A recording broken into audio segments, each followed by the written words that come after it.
Section 4, Video 1, Graphing Inequalities and Equalities. Now, there are two types of equations when it comes to linear equations. You have the standard form, which has x and y on one side of the equation and the constant on the other.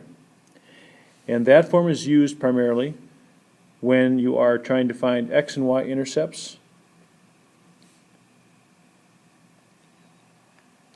It's important that when you're trying to find x and y intercepts, that if you're looking for the x-intercept, you plug a 0 in for y, and when you want to find the y-intercept, you plug a 0 in for x.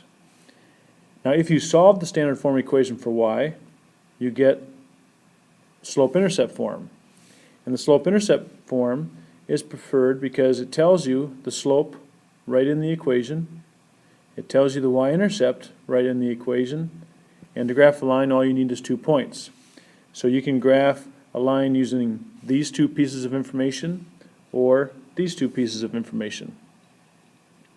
And now to review, when you have a slope-intercept form equation, the slope is also called rise over run.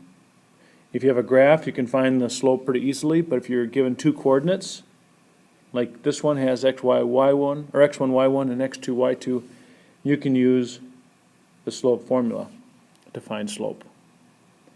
Now, these are all pretty standard, but when it comes to graphing inequality, you have to decide some key pieces. Is it going to be a solid line or a dotted line? And where will you shade?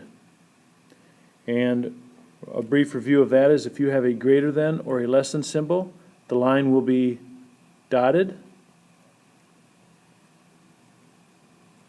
And if you have a greater than or equal to or a less than or equal to, the line will be solid.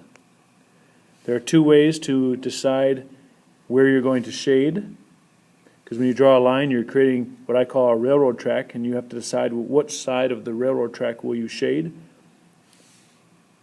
By default, if you have a greater than or equal to, you shade above.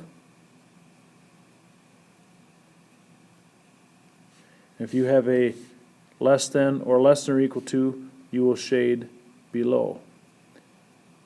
There's one more way to decide where to shade, and that's plugging in a coordinate 0, 0 and seeing if your equation is true or not.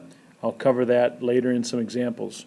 But this is a good way to do it without any substitution. And this ends Section 4, Video 1.